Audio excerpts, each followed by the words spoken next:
Hello, everyone, and welcome to the fourth episode of AI Agent Academy. I'm your host, Sophia. And I'm your researcher, John. It's great to be back, Sophia.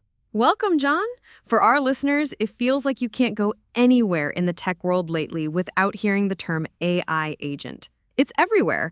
But what does it actually mean? Well, today we are plunging right into that very topic. What are AI agents? How do they work?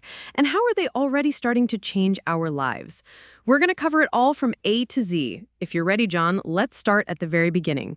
What exactly is an AI agent? Well, at its core, an AI agent is really more than just, say, a large language model, an LLM simply giving you a response to a prompt. Think of it more like a software system designed to perceive its environment, process that information, and then, crucially, take actions autonomously to achieve specific goals.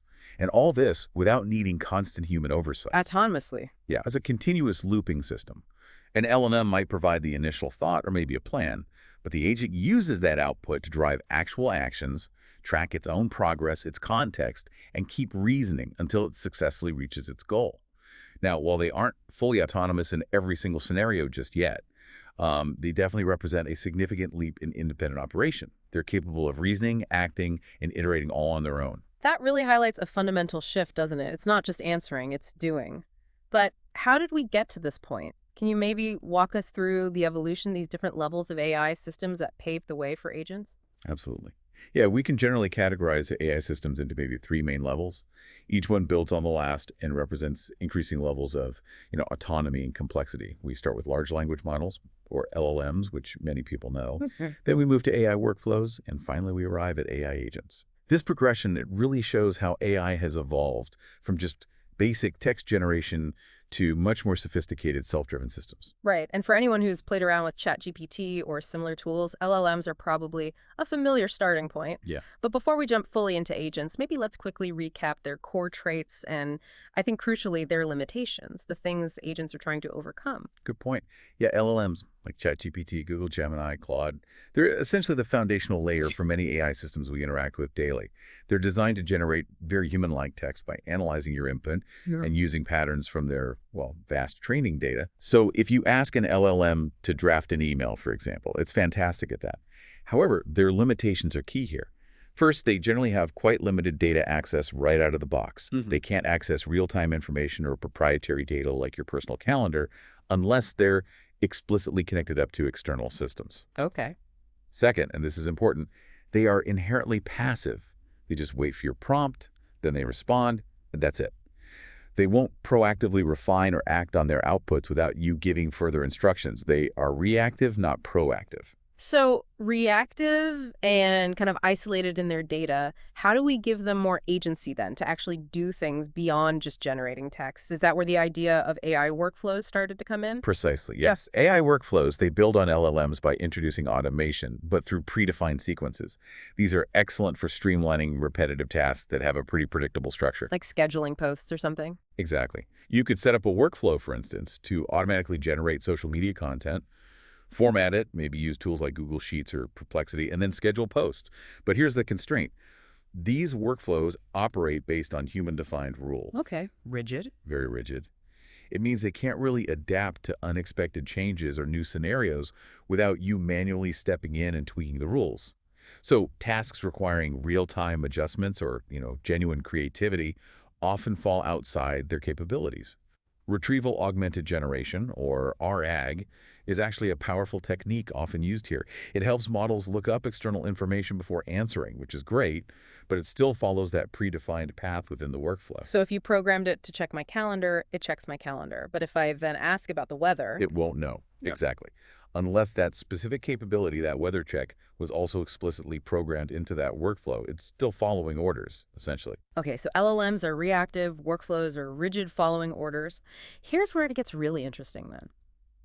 What truly defines an AI agent? What's the fundamental leap compared to what we've just discussed? Right, so AI agents, they represent the most advanced stage we're talking about today. Unlike LLMs or those predefined workflows, AI agents can independently reason, act, and iterate to achieve complex goals. They combine sophisticated decision-making with the ability to execute tasks and refine their outputs without needing constant human guidance. The key characteristics, the things that really define them, are, first, reasoning. They can analyze data and context to figure out the most effective way forward. Okay. Then comes acting.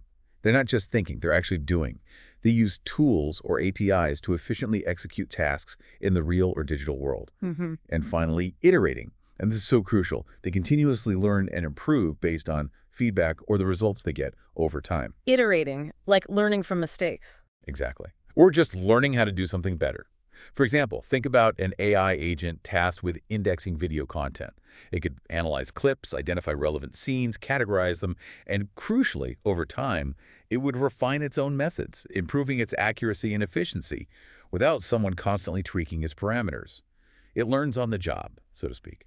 That ability to iterate and improve really does sound like a game changer. How do they actually achieve that, these advanced capabilities? What are the specialized frameworks maybe that power this kind of intelligent action? Yeah, there are a couple of key frameworks that really empower AI agents. First, Retrieval-Augmented Generation, or RAG. Now, we mentioned RAG with workflows, but its power truly shines when empowering agents. How so? Well, it allows the agent to actively decide to access external, up-to-date data sources like proprietary databases or live web information to make its responses and actions far more accurate and relevant than if it relied solely on its initial training data. It's not just following a script to look something up. It's reasoning that it needs to look something up. Got it. So it can pull real-time data for, say, a financial report. Exactly. It can reason that it needs current market data and then use our RAG to go get it. The second key framework is REACT, which stands for Reason and Act. It uniquely integrates reasoning and acting together in a loop.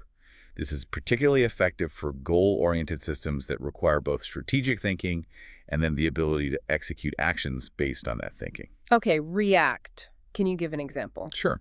Imagine you give it a complex problem, something like figuring out how many 2-ounce sunscreen bottles you'd need for a specific Florida vacation. You'd have to factor in the number of vacation days, likely sun exposure, maybe recommended dosage guidelines. Right, lots of variables. Exactly. A React agent would be prompted to sort of think slow. It would break down the problem, plan each step, decide which tools it needs, maybe searching for weather forecasts for likely sun exposure, looking up public health guidelines for dosage. Then it would act on those plans, use the tools, observe the results it gets back, and then iterate. It refines its approach, maybe realizes it needs different information until it reaches the final answer. Wow. So it's not just one shot, it's a process. It's a dynamic process. And in a business context, you can imagine a React agent troubleshooting a complex network outage. It would think about the error logs, act by running diagnostic scripts, observe the results, and iterate, maybe trying different fixes until the network is fully restored, all potentially autonomously. That really highlights the strategic difference. Okay, so if we zoom out and connect this to the bigger picture, how can we maybe visualize this journey? The progression from a simple LLM through workflows to a complex, iterating AI agent. Yeah, it's a pretty clear progression, really, along a spectrum of autonomy. Think of it like this, LLMs. They operate as a simple input-output. You give a prompt, you get a response. They're reactive, they lack that self-driven autonomy. Okay. AI workflows. They follow an input predefined path you output. Yeah. They automate tasks, which is useful, but they rely on rigid, human-defined logic. They need human oversight for any adjustments or unexpected issues. They're like a highly efficient, but very literal, assistant following a checklist. Got it. AI agents. Okay. Now they follow a cycle more like goal, reason, act, iterate, final output. They operate independently, adapting and improving to achieve complex goals with minimal human intervention.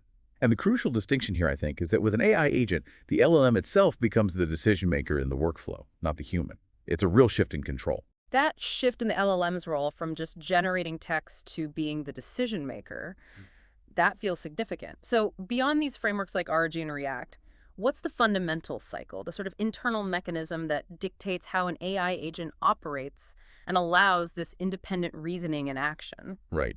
At their core, AI agents generally operate through a structured cycle. You can think of it as sense, think, and act. Sense, think, act. Okay. First, sense. The agent gathers data. This could be from its surroundings using physical sensors like cameras on an autonomous vehicle. Or it could be digital inputs like your typed questions to a chatbot. Or even accessing pre-existing databases like a customer's browsing history to understand context. This sensing provides the essential input. Makes sense. Gather the info. Second, think. Once the data is collected, the agent analyzes it to figure out the best course of action. This thinking part leverages various models, could be simple rule-based systems in some cases, or more often complex neural networks, to interpret the data, evaluate different options, and make, ideally, optimal decisions. And importantly, it can adapt this thinking in real time. Like a thermostat. Exactly like a smart thermostat. Yeah. It senses the room temperature, thinks about the set point you've given it, maybe considers historical energy usage patterns, and then decides whether to adjust the heating or cooling. That's a simple agent in action. Okay. And the last step? Finally, act. This is where the agent's decisions translate into meaningful outcomes. It could be generating a text response, creating visual outputs like custom graphics, or performing physical actions like a warehouse robot moving items around. And good agents can break down large tasks into multiple steps, multi-step actions. And importantly, they often have built-in mechanisms for error detection and recovery, continuously refining their actions based on feedback from the sense part of the cycle. Okay, that cycle makes it clear. Now, to really understand these systems, we probably need to look under the hood a bit. What about their architecture? What are the core components that actually make up a functional AI agent? Yeah. Understanding the components is key. Generally, all functional AI agents share several core pieces. First, there's the architecture itself. This is the base the agent operates from. It could be a physical robot or maybe a software program using text prompts, APIs, and databases. It's the body or the platform. Right. Second, there's the agent function. You can think of this as the strategy or the core logic. It describes how the agent translates the data it senses into actions that support its main objective, considering its knowledge base and any feedback mechanisms. So the brains plan. Sort of, yeah. And then third, the agent program is the tactical execution. Yeah. The actual code and the systems that implement that function, that bring the strategy to life. This involves its development, training, and how it's deployed. Beyond those three, there are other key elements. An agent often has a persona, which ensures it has a consistent character, maybe a supportive tutor, or a very direct financial advisor. Okay. This helps with interaction. Okay. Then there's memory. This is huge. It includes short-term memory for immediate interactions, long-term memory for historical data and learned knowledge, episodic memory for recalling past specific interactions, and sometimes even consensus memory for coordinating with other agents. Memory seems critical for learning and iteration. Absolutely. And they also have tools. These are external resources or APIs the agent can use to interact with its environment or perform specific tasks, like searching the web, accessing a calculator, or controlling another piece of software. Right, the acting part needs tools. Exactly. And finally, at the heart of it, there's the model, typically a large language model like we discussed, which serves as the brain for understanding language, reasoning, planning, and generating responses or commands. So there's this foundational structure with these components, but it sounds like not all AI agents are built the same way. Are there different types? And maybe how do they collaborate, especially if you have more than one working on a goal? No, they definitely aren't all the same. We can categorize them in a few ways. One way is by how they interact. You might have interactive partners like conversational agents, chatbots that respond directly to your queries. Like customer service bots. Yeah, potentially. Or you could have autonomous background processes like those workflow agents operating behind the scenes, maybe optimizing logistics without direct interaction. Another important way to classify them is by the number of agents involved. A single agent operates independently to achieve a specific goal. But where it gets really interesting and potentially much more powerful is with multi-agent systems. Multiple agents Yeah. working together or Yeah. competing. Both, actually. Multi-agent systems involve multiple AI agents collaborating, coordinating, or sometimes even competing to achieve common goals, or perhaps individual objectives within a larger system. And these multi-agent systems can follow various design patterns, different ways of working together. The simplest might be sequential, like an assembly line where one agent does its part and then passes the task to the next. Okay. More complex are hierarchical systems. Think of a manager agent delegating tasks to sub-agents. So maybe an agent tasked with writing a big business report delegates finding market trends to one sub-agent, analyzing customer sentiment to another, and pulling internal metrics to a third. The manager then synthesizes it all. That it sounds efficient. It can be. Then you have hybrid systems combining different patterns, which you might see in something complex like autonomous vehicles. There are also parallel systems where agents work on different parts of a problem simultaneously. And asynchronous systems, which are particularly good at handling uncertain or rapidly changing conditions, maybe like in cybersecurity for detecting threats from multiple angles at once. This is really expanding the scope of what AI can do, moving beyond single tasks. So let's bring it back to us, the listener. What does all this mean? Why are AI agents such a big deal right now, and what benefits do they offer that maybe previous AI couldn't, especially with this autonomy and iteration? Yeah, that's the core question, isn't it? And the benefits are genuinely significant, which is why there's so much excitement and investment. What's truly revolutionary isn't just about doing tasks faster, though they often do. It's about doing them intelligently and adaptively. This means AI agents can start to tackle more variable, unstructured problems, the kind that previously always needed human judgment. This could fundamentally shift the nature of work itself in many areas. How so? What are the concrete benefits? Well, first, there's improved productivity. Agents automate not just repetitive tasks, but complex, time-consuming ones, freeing up human resources for more strategic, creative, or interpersonal roles. We saw examples like Canon eliminating a 4-month invoice processing backlog using 135 AI-powered robots from UiPath, or Avi Medical automating about 80% of routine patient questions. That's a huge time saver. Wow, yeah. This naturally leads to reduced costs by cutting down on process inefficiencies and potentially human errors in those tasks. They also enable much more informed decision-making because they can process and reason over massive amounts of real-time data far faster than humans can. And for you as a customer, this can mean improved customer experience. Think 24/7 omni-channel support, like Storytel offering support in over 13 languages using AI agents. Or deeply personalized service like Stitch Fix providing tailored clothing recommendations, or Bank of America's Erica chatbot handling account balance checks and budgeting advice anytime. So efficiency, cost savings, better decisions, better service. Exactly. And beyond that, they're driving transformative innovation.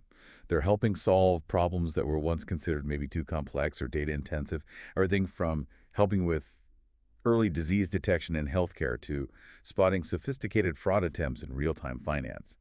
And ultimately, their inherent adaptability, that ability to learn and iterate, means they continuously improve over time. They get better just by doing their job, which makes them incredibly valuable in our rapidly changing world. There was a McKinsey Global Institute report mentioned in the sources that highlighted AI-driven automation could boost productivity by something like 20% to 40% in many industries. That's huge. Those numbers are definitely compelling. Can you give us some more concrete examples? Where are we seeing these AI agents really in action today? Or where are they poised to make a big impact very soon? Absolutely. They're being deployed across numerous sectors already. We touched on sophisticated task automation, like that invoice processing example. Also, resource optimization, like analyzing complex sales data to optimize supply chains or manage energy grids more efficiently. We also mentioned 24/7 omnichannel customer support, allowing companies to offer continuous, consistent service globally, like Storytel's language support, and that next-level personalized service, like Stitch Fix's recommendations or Bank of America's Erica chatbot handling common banking queries and offering advice. They're becoming crucial for things like fraud detection, monitoring millions of transactions in real time for suspicious patterns, and optimizing inventory levels by predicting demand more accurately. Beyond these broad areas, we're seeing specialized agents emerge very rapidly. There are coding agents designed to assist software developers write, debug, and test code. Web browsing agents that can intelligently scrape information, conduct research, and summarize findings from across the internet based on a goal. Like a research assistant. A very fast, tireless one, potentially. There are productivity agents aiming to manage your calendar, schedule meetings, summarize emails with surprising proactivity. And marketing agents helping with tasks like copywriting, SEO analysis, and campaign management. One really interesting specific example from our sources showed an AI vision agent. It was indexing video content, identifying specific objects like a skier within the video, completely autonomously. It learned to recognize the skier and tag relevant clips. Wow, okay. And maybe something more relatable, something you can even imagine building yourself, is a personal AI assistant. Like the InkyBot example we saw, which could communicate via Telegram, access your Google Calendar, and help prioritize your tasks for the day based on your goals. It's even been predicted, and this is a bold claim but shows the potential, that for nearly every software as a service company we see today, there might eventually be a corresponding AI agent company, basically revolutionizing how those services are delivered across every field, from healthcare to finance to entertainment. Wow, John, that was a truly comprehensive journey. We started with the definition of an agent and moved through the sense, think, act cycle, the powerful frameworks like React that enable them, and even multi-agent systems. I think the most striking takeaway is how this technology isn't just about automating tasks, but about solving genuinely complex problems by learning and adapting. Absolutely, Sophia. It's the clearest sign of the shift from reactive systems to proactive and autonomous ones. Well, thank you so much for all of your valuable insights, John, and a huge thank you to all of you for listening. We hope this episode has helped clarify the picture of the AI agent landscape in your mind. Until we explore another brand new topic on the next episode of AI Agent Academy, goodbye for now. Don't forget to follow and subscribe.